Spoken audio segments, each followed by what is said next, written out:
ladies and gentlemen, and all incorporated transhuman algorithmic entities as defined by the European Union Court of Human Rights, live from the near future, in association with King Waspinator Studios, and filmed before a live studio audience in beautiful downtown Icon City, Total Party Skills presents yet another episode of America's Next Top Antichrist, with your host, King Krampus.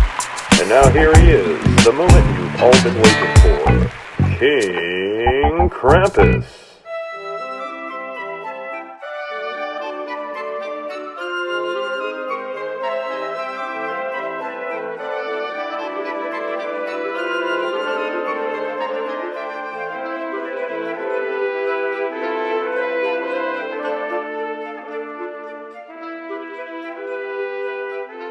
All right. Chapter 5. An examination of loyalties.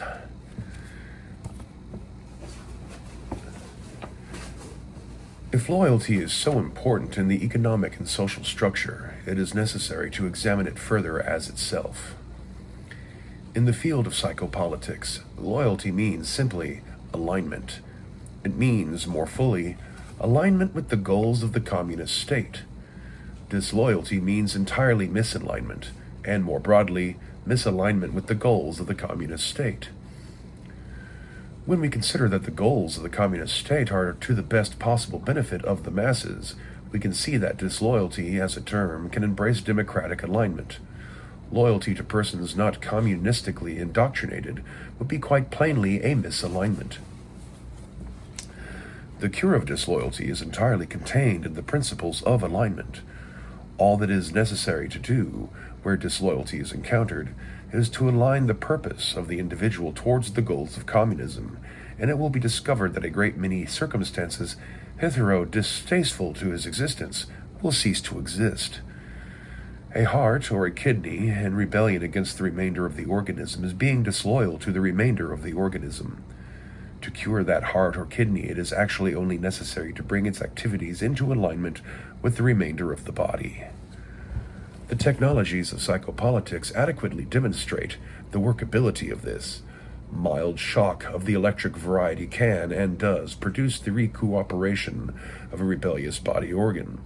It is the shock and punishment of surgery which, in the main, accomplishes the realignment of a disaffected portion of the body rather than the surgery itself. It is the bombardment of X-rays, rather than the therapeutic value of X-rays, which causes some disaffected organ to once again turn its attention to the support of the general organism. While it is not borne out that electric shock has any therapeutic value, so far as making the individual more sane, it is adequately brought out that its punishment value will create in the patient a greater cooperative attitude. Brain surgery has no statistical data to recommend it beyond its removal of the individual personality from amongst the passive organs which were not permitted to cooperate. These two Russian developments have never pretended to alter the state of sanity. They are only effective and workable in introducing an adequate punishment mechanism to the personality to make it cease and desist from its course and egotistical direction of the anatomy itself. It is the violence of the electric shock and the surgery which is useful in subduing the recalcitrant personality, which is all that stands in the road of the masses of the state. It is occasionally to be discovered that the removal of the preventing personality by shock and surgery then permits the regrowth and reestablishment of organs which have been rebelled against by that personality, and that a well-regulated state is composed of organisms, not personalities. The use of electric shock and brain surgery in psychopolitics is clearly demonstrated.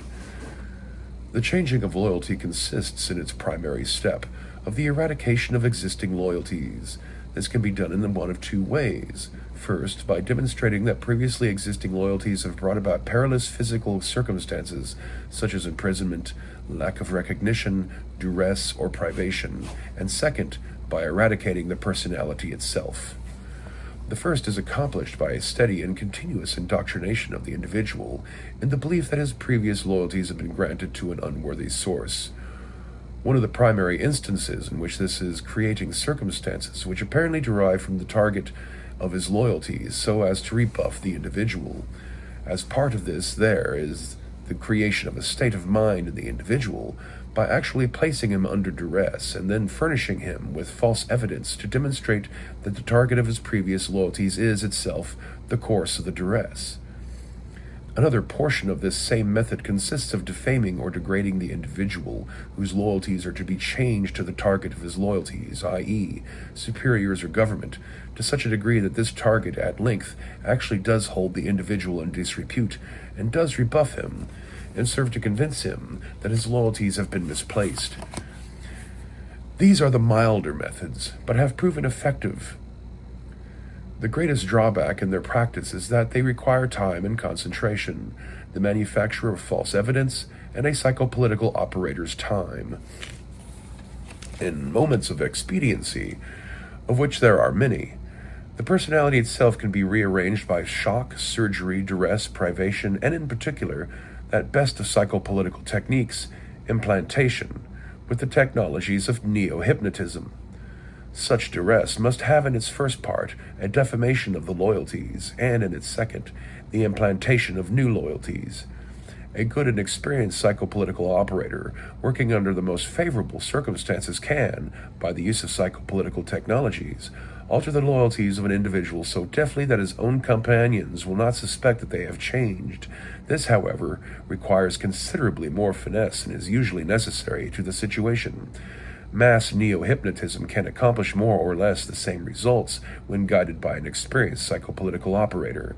An end goal in such a procedure would be the alteration of the loyalties of an entire nation in a short period of time by mass neo-hypnotism, a thing which has been effectively accomplished among the less usable states of Russia. It is adequately demonstrated that loyalty is entirely lacking in that mythical commodity known as spiritual quality.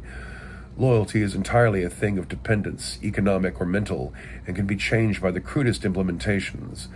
Observation of workers in their factories or fields demonstrates that they easily grant loyalty to a foreman or a woman, and then as easily abandon it and substitute another individual, revulsing at the same time toward the person to whom loyalty was primarily granted.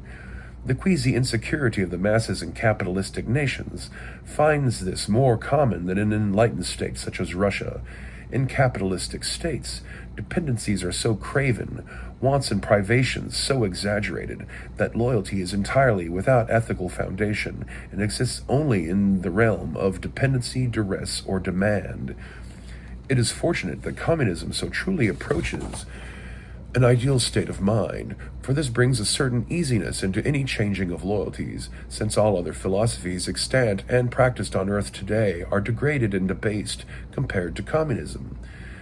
It is then with a certain security that a psychopolitical operator functions, for he knows that he can change the loyalty of an individual to a more ideal level by reason alone, and only expediency makes it necessary to employ the various shifts of psychopolitical technology. Any man who cannot be persuaded into communist rationale is, of course, to be regarded as somewhat less than sane, and it is, therefore, completely justified to use the techniques of insanity upon the non-communist. In order to change loyalty, it is necessary to establish first that existing loyalties of the individual. The task is made very simple in view of the fact that capitalistic and fascistic nations have no great security in the loyalty of their subjects, and it may be found that the loyalties of the subjects, as we call any person against whom psychopolitical technology is to be exerted, are already too faint to require eradication. It is generally only necessary to persuade with the rationale and overwhelming reasonability of communism to have the person grant his loyalty to the Russian state. However, regulated only by the importance of the subject, no great amount of time should be expended upon the individual, but emotional duress or electric shock or brain surgery should be resorted to should communist propaganda persuasion fail. In a case of a very important person, it may be necessary to utilize the more delicate technologies of psychopolitics so as to place the person himself and his associates in ignorance of the operation. In this case, a simple implantation is used, with a maximum duress and command value. Only the most skilled psychopolitical operators should be employed on such a project, as in this case of the very important person, for a bungling might disclose the tampering with his mental processes. It is much more highly recommended, if there is any doubt whatever about the success of an operation against an important person, to select out as a psychopolitical target persons in his vicinity in whom he is emotionally involved. His wife or children normally furnish the best targets, and these can be operated against without restraint. In securing the loyalty of a very important person, one must place at his side a constant pleader who enters a sexual or familial cord into the situation on the side of communism. It may not be necessary to make a communist out of the wife, or the children, or one of the children, but it might prove efficacious to do so. In most instances, however, this is not possible. By the use of various drugs, it is, in this modern age, and well within the realm of psychopolitical reality, entirely too easy to bring about a state of severe neurosis or insanity in the wife or children, and thus pass them, with full consent of the important person and the government in which he exists, or the bureau in which he is operating, into the hands of a psychopolitical operator, who then in his own laboratory, without restraint or fear of investigation or censor, can, with electric shock, surgery, sexual attack, drugs, or other useful means, degrade or entirely alter the personality of a family member, and create in that person a psychopolitical slave subject who, then, on command or signal, will perform outrageous actions, thus discrediting the important person, or will demand, on a more delicate level, that certain measures be taken by the important person, which measures are, of course, dictated by the psychopolitical operator.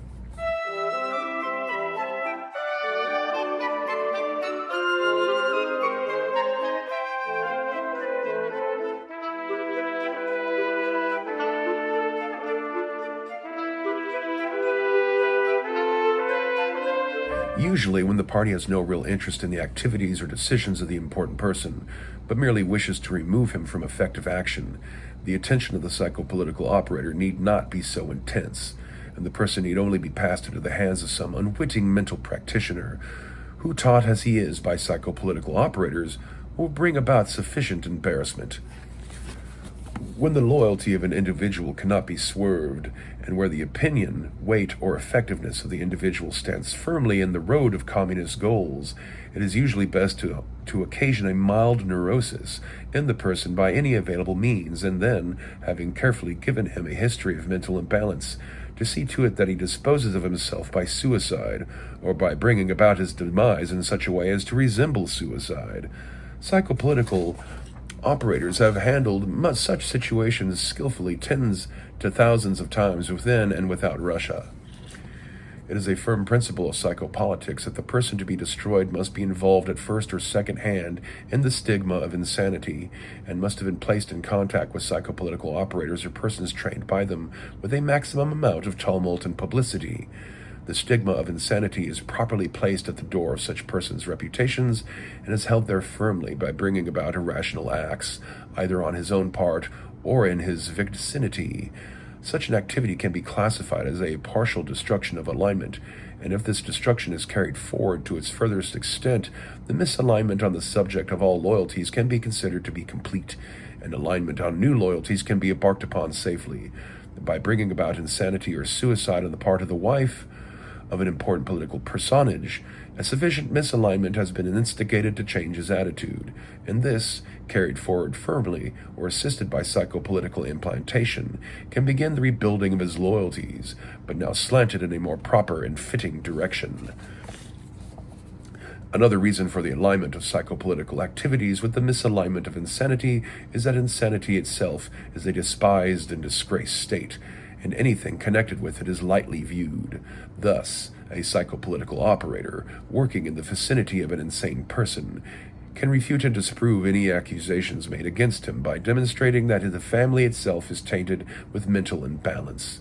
This is surprisingly effective in capitalistic countries, where insanity is so thoroughly feared that no one would dream of investigating any circumstances in its vicinity. Psychopolitical propaganda works constantly and must work constantly to increase and build up this aura of mystery surrounding insanity, and must emphasize the horribleness and hopelessness of insanity in order to excuse non-therapeutic actions taken against the insane. Particularly in capitalistic countries, an insane person has no rights under law.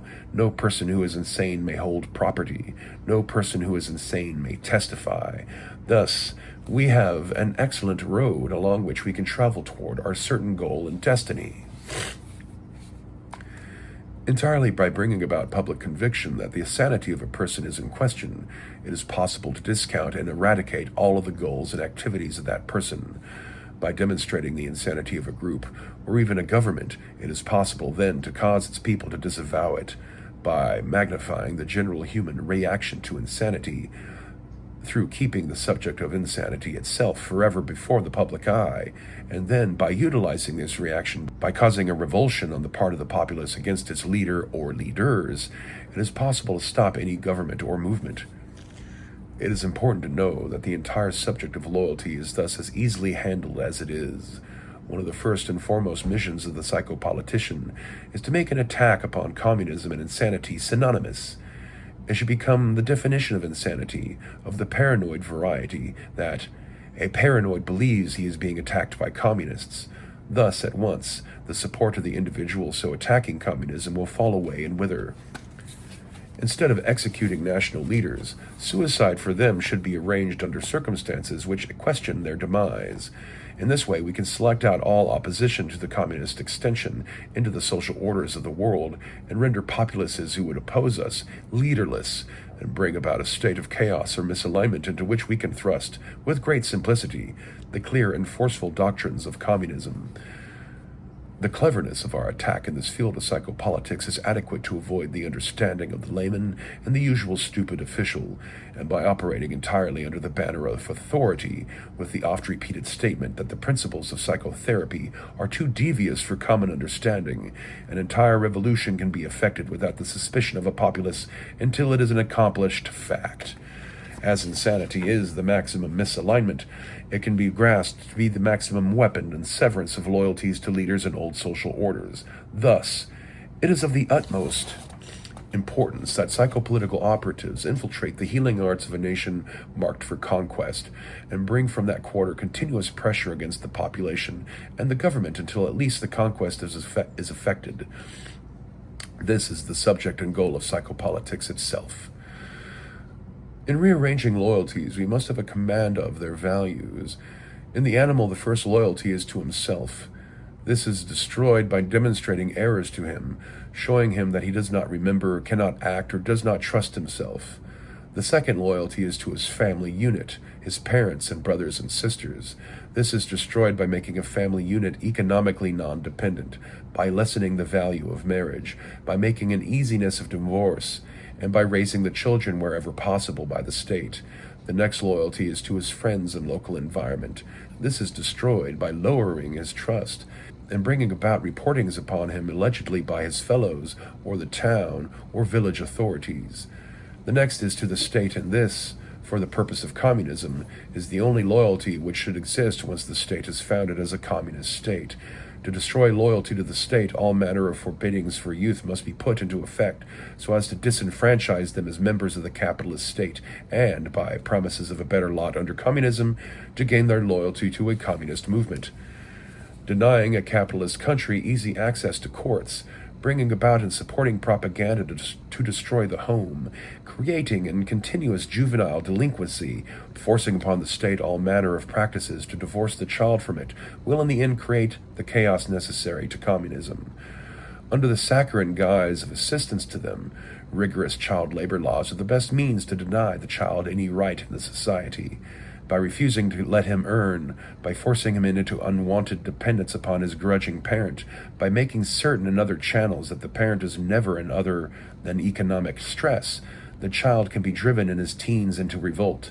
Delinquency will ensue. By making readily available drugs of various kinds, by giving the teenager alcohol, by praising his wildness, by stimulating him with sex literature and advertising to him or her practices as taught at the sex pole, the psychopolitical operator can create the necessary attitudes of chaos, idleness, and worthlessness into which can then be cast the solution, which will give the teenager complete freedom everywhere. Communism. Should it be possible to continue conscription beyond any reasonable time for promoting unpopular wars and other means, the draft can always stand as a further barrier to the progress of youth in life, destroying any immediate hopes to participate in his nation's civil life. By these means, the patriotism of youth for their capitalistic flag can be dulled to a point where they are no longer dangerous as soldiers. While this might require many decades to effect, capitalism's short-term view will never envision the links across which we can plan. If we could effectively kill the national pride and patriotism of just one generation, we will have won that country. Therefore, there must be continual propaganda abroad to undermine the loyalty of the citizens in general and the teenager in particular. The role of the psychopolitical operator in this is very strong. He can, from his position as an authority on the mind, advise all manner of destructive measures. He can teach the lack of control to his child at home. He can instruct, in an optimum situation, the entire nation in how to handle children, and instruct them so that the children, given no control, given no real home, can run wildly about with no responsibility for their nation or themselves. The misalignment of the loyalty of youth to a capitalistic nation sets the proper stage for a realignment of their loyalties with communism, creating a greed for drugs, sexual misbehavior, and uncontrolled freedom, and presenting this to them as a benefit of communism will with ease bring about our alignment. It is the case of strong leaders amongst youthful groups. A psychopolitical operator can work in many ways to use or discard that leadership. If it is to be used, the character of the girl or boy must be altered carefully into criminal channels, and a control by blackmail or other means must be maintained. But where the leadership is not susceptible, where it resists all persuasions and might become dangerous to our cause, no pains must be spared to direct the attention of the authorities to that person and to harass him. Chopper, shut up. No pains must be spared to direct the attention of the authorities to that person and to harass him in one way or another until he can come into the hands of juvenile authorities. When this has been effected, it can be hoped that a psychopolitical operator, by reasons of child advisor status, can, in the security of the jail and cloaked by processes of law, destroy the sanity of that person. Particularly brilliant scholars, athletes, and youth group leaders must be handled in either one of these two ways. In the matter of guiding the activities of juvenile courts, the psychopolitical operator entertains here one of his easier tasks. A capitalistic nation is so filled with injustice in general that a little more passes without comment. In juvenile courts, there are always persons with strange appetites, whether these be judges or policemen or women, and such do not exist. They can be created. By creating available to them young girls or boys in the security of the jail or the detention home, and by appearing with flash cameras or witnesses, one becomes equipped with a whip adequate to direct all future decisions of that person when these are needed. The handling of youth cases by courts should be led further and further away from law and further into mental problems, until the entire nation thinks of mental problems instead of criminals. This places vacancies everywhere in the courts, in the offices of district attorneys, on police staffs which could be then filled with psychopolitical operators, and these become then the judges of the land by their influence, and into their hands comes the total control of the criminal, without whose help a revolution can ever be accomplished.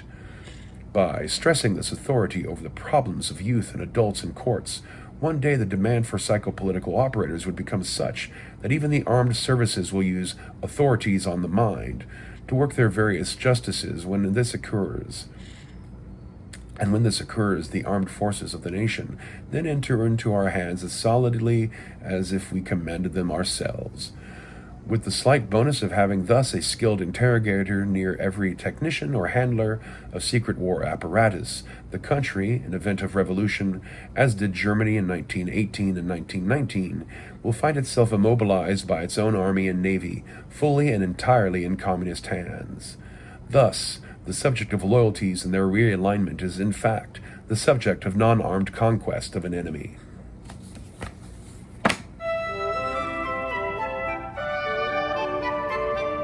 Happy Krampusnacht. And until next time, stay crampinated.